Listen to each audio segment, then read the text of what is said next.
Hey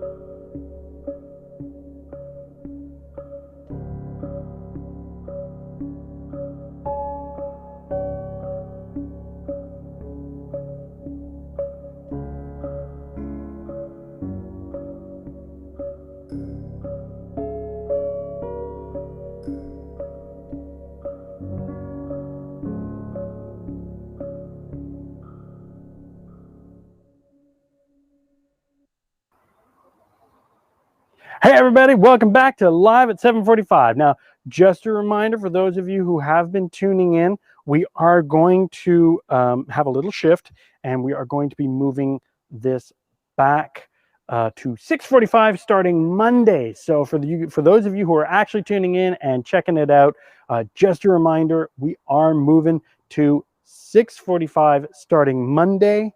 So thanks for sticking with us, and we're hoping that's going to be a better time for you. If that causes an issue, like seriously, like let me know. I'm really I'm open, I'm accessible, I'm available in terms of being able to contact me.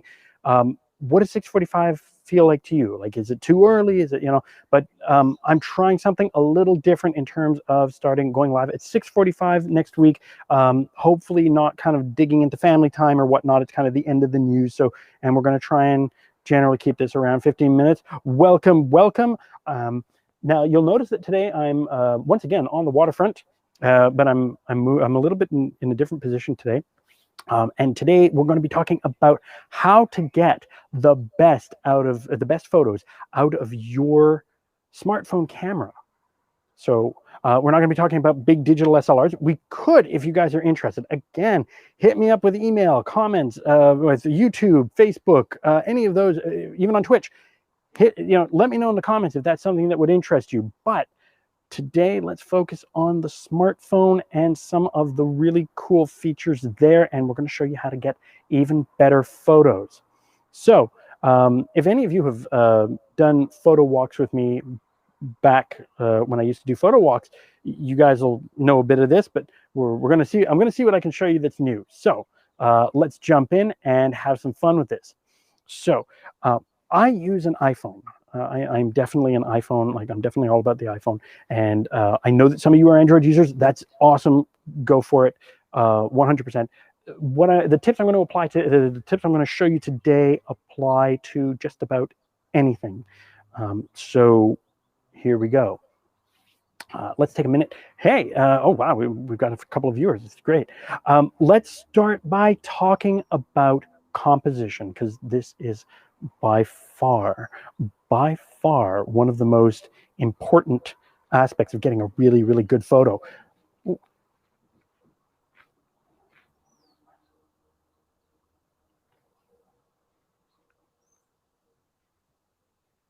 So I will thank you, Sabrina, for the question. That's awesome. I will jump into that question very soon in terms of the features. What I want to get you in on today is really the composition, and a couple of neat tips in terms of getting something really cool. Now, a note on composition: you need to be really careful about the number of subjects. A good photo has one subject. You can have two people, but a group of people can be treated as one subject. I promise I will explain what that means, and let's get into this. So I am going to show you. I'm going to do this by showing you. So I'm going to go over here, and I'm going to turn on. Right. Am I in? Here we go. Yeah, here we go. All right. So I want to swap these out, actually. Can I? Okay, never mind. I'm just going to make that nice and big. All right. So you'll notice that I have this camera that is showing the view. So I'm actually showing you the view from the camera that I'm using. Now, I'm going to take a look at this scene right over here. And one of the things I want you to think about is, if you're looking at this scene, I want you to picture two bands. Now, if you've turned on the grid feature in your viewfinder, you'll notice that you already have this overlaid on your screen. But what I want you to know is, if you imagine the screen divided into 3 here, and then 2 bands coming across at about 1/3. There we are. 1/3 and 1/3 at the bottom. Then what happens is, if I look at something centered, right, totally centered, it it's like, okay, yeah, I can sell that on eBay, right? But by putting it into the thirds, and maybe even just changing your angle a bit, it makes for a much more interesting photo, right? So if I were to actually shoot this, this would be a lot more interesting in terms of a photo, right? As opposed to just, you know, centered shot, right? This also applies to landscapes. I've got a beautiful landscape behind me. This is why I chose this episode today, because I have access to this beautiful landscape. So if I split the landscape top to bottom, half and half, the problem is that you're not sure what I'm trying to show you, right? Am I trying to show you something on the ground? Or am I trying to show you, like, you know, the scene? So what I'm going to do is, instead of dividing it half, what happens if I put the landscape on, like, or the horizon on 1/3? Look at what a difference that makes. I mean, really, just from this, I show a little more of the trees, right? It looks a little more picturesque, a little more painted. You know, and that's just good composition, right? So we can talk about plants. We can talk about anything. I mean, really, like any subject where we talk about putting this on the thirds, it gets more interesting than just, okay, yeah, here are some flowers. And even more so if we get into the individual flowers and have a little bit of background. And you'll notice that the camera is, or the phone is, auto-focusing on the subject in front and blurring out the background. And that's just depth of field. Your phone will do this.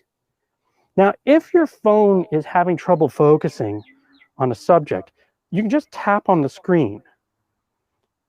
But don't just tap anywhere on the screen. Tap on your subject, and you'll notice that the phone will focus on where you tap. Now, a really cool trick for this, especially if you're going to be doing a lot of shots where you're going to be focusing in on objects, and I'm coming back here, coming back.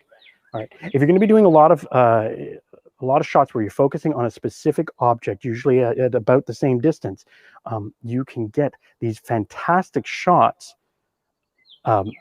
by focusing in, but not just focusing in. Focus in once, but when you tap it, don't let your finger up. Hold on the screen. And on an iPhone, for sure, you'll see the viewfinder, the point where it shows where you're focusing on, it's going to do this little jump, and it's going to show AEAF lock. Auto exposure, autofocus lock. And what that does, especially when you do this cool trick, if you put your finger in front of the camera, just at a certain length, and you lock the focus on your finger, then it's going to keep the focal distance at that distance. So what's going to happen is, when you go to take like that dewdrop on the leaf, or just, you know, like that flower close up, everything behind is going to be blurred. So it's going to be this great, you know, super highly focused. Or if you're shooting jewelry or something on a desk where you want your subject to be in focus and everything else kind of leads off into the back, you know, everything in the back is more blurred, you can totally do that. So that's like a fantastic trick. It really gives some fantastic photos. And again, the rule of thirds, dividing the screen and having that grid at thirds, is a fantastic trick. It's not the only one, right? When you're talking about composition, you also might want to have shape between your subjects. But you know what? That's a little more advanced. There are a ton of great videos on YouTube and other platforms, and you can do a Google search and look up composition and find some really fantastic examples. I'm being asked, is this from any iPhone? Absolutely any iPhone. The trick I just gave you to focus and to lock the focus works from the iPhone 4S up. So it's really like any iPhone. Right. And Android should work the same way, because there are kind of standard conventions. Although you may have a button to lock that, maybe. This also works with video, but really for photos, you can really get some fantastic photos by doing this. Let me show you one other thing that's kind of important. Again, I'm going back to my example here. Now, if you shoot somebody straight, oh, kind of helps if I actually kind of bring this up, eh? Yeah, there we go. Now you can, now there we go. Oh, can you see? Yeah, okay, you guys can see this. So if you're looking at me and I'm at eye level, that's okay. That's like a great business, you can do that for a business shot or whatever. But if you go down and look up at me, I can look a lot more imposing. I can look, it's like a superhero shot, right? So looking up like that makes you look larger than life. So that is a really cool thing. If you want to do the opposite, if you want to diminish or make somebody look smaller, or even more important, if you have a group of people and you have some people who are really tall and some people who are really short, you can go above and look down, and it will make people look, it'll even out the heights and make people look about the same height. It'll make everybody look smaller, versus if you shoot downward up, it will make people look a lot taller. Now, where can I use this example? So let me see over, I'm going to go over here. I'm moving down, here we go. And I'm going to go back to my point of view. So I'm going to use this bush as a fine example. I could go down and it's like, yeah, okay, we're looking at the garden, right? And that's fine. And you can get in, nice and close and get, and again, using that framing, you can get that, we're putting it on the 1/3, right? We're taking 2/3 of the screen with that and then the background. But if I go low and I start looking up at this bush, it looks huge. So does the house. It just looks huge. And that makes, I mean, it's a simple thing, right? But it makes a huge difference. It can look really, really neat. All right, coming back to my prime point here. There we go. You get to see my workout today. Not out of breath. It's all good. We're having fun. So, what do you guys think? Like, this is, oh, you know what? I'm gonna just, all right. So, what do you guys think? Like, can you get me live for a question? Pete, yes, we can absolutely get you live for a question. Hold on just a second. Let's invite you in. You know what? I'm going to do that from here. There we go. And let's get Pete. Let's get Pete to come in and check on what we can do here. You see, I can invite you guys in too. Hey, if you guys want to join in, hey, I'm all good on this. I love to help people join in the fun. There we go. So Pete, come on down. You're the next contestant on The Price is Right. And I am going to leave the stream with this one. Here we go. All right. So thank you for saying nice examples. I really do like to show it. It does help a lot. Right. So we talked about composition, about kind of splitting your screen into thirds. We talked about really kind of, and when you're taking a portrait or of a person, try and get their eyes on the top third. If you can, trying to kind of center the face where these lines would cross. It doesn't have to be exact. There's not a mathematical problem. This is just if you have a face and you want to get really nice and close and then see the background from it. Same thing if you want to kind of take only half the face, you can totally do a half face shot. It's all good. You can really kind of get some nice effects with that. So I want to kind of emphasize that. There's a few mosquitoes out. It's kind of interesting, although we are on the waterfront, so it's not surprising. All right. Hey, Pete, come on in whenever you're ready. So, yes, we had a couple of questions here. Sabrina asked, Androids are the same. Okay, so are Androids and iPhones the same when it comes to cameras? Generally, yes.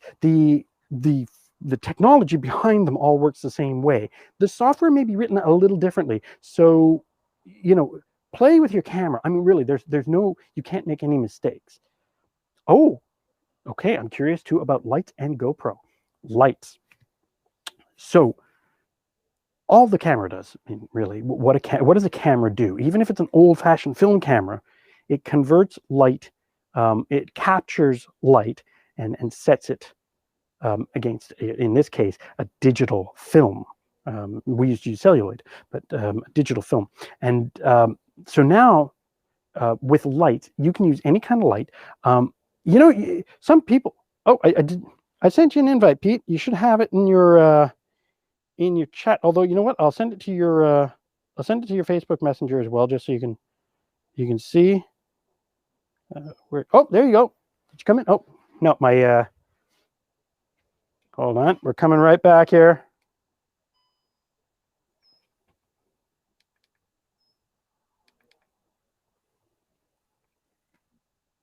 I'm having fun with this. I'm having fun with this. There we go. We're back. We're back. All right. Good. We're back. Okay. Sorry about that. Oh, hold on. Come up like this, eh? Oh. All right. Yeah. So, oh, here we go. We got Pete on. So let's bring Pete in. And hey, Pete. Hey. You had a question for me. Yeah, buddy. I love questions. Oh. I got myself. I got it. Nice. Can't hear you. Oh, there you go. There's applications for different cameras, right?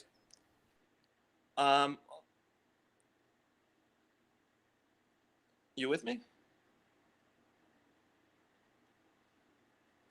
Hey, everybody. I think we're experiencing some technical difficulties. So if you're happy and you know it, clap your hands.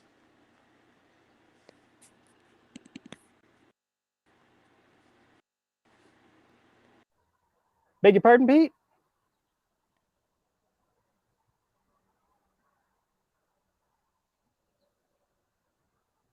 All right, Pete, maybe you can send me that question via the chat, because clearly we're having a little bit of an issue with that. All right, so not technically perfect, but that's okay. We'll there we go. All right, so not technically perfect, but you know what? We'll get there. I'm working on as always. You know, there's a learning process. I'm learning. So Pete, if you want to type that. Oh, Sabrina's saying she loves your hair, Pete. I love that. Yeah, so lights and GoPro.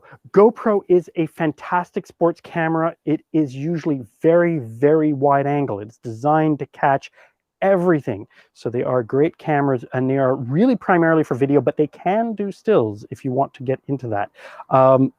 If you have any more specific questions about GoPro, please, by all means, I can actually bring one on, hook it up, and show you guys what a GoPro looks like, and kind of jump into that. Lights are fantastic. If you want to use a selfie ring, you can use pretty much any lighting with a good camera, especially one of these. You can totally jump in on it. Okay, hold on. I got Pete back. So let's see if we can bring Pete back. And hey, Pete.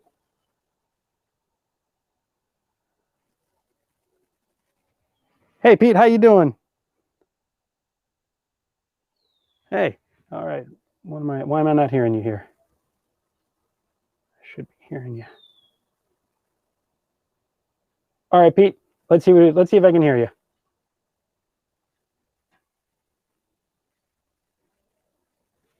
Pete, can you type it in?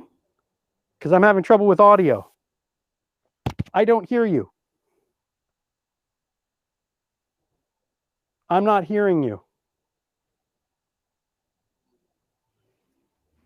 Type it in.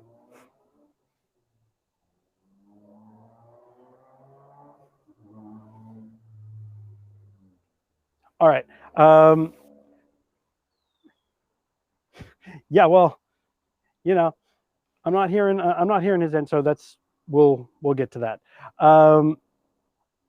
Guys, awesome. Thanks for tuning in.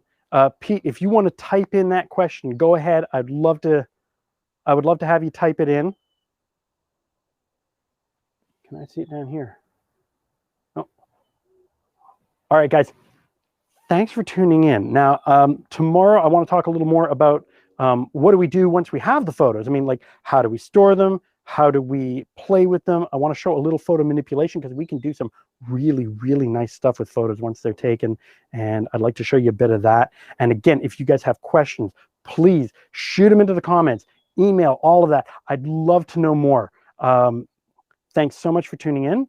I'm not going to take up your whole evening because it is a Friday, and I'm sure you guys want to do something fun tonight. So thanks very much. Pete, I look forward to that question. I promise I will answer it first thing on the next feed. All right. Thanks so much. Catch you guys later. Have a great evening.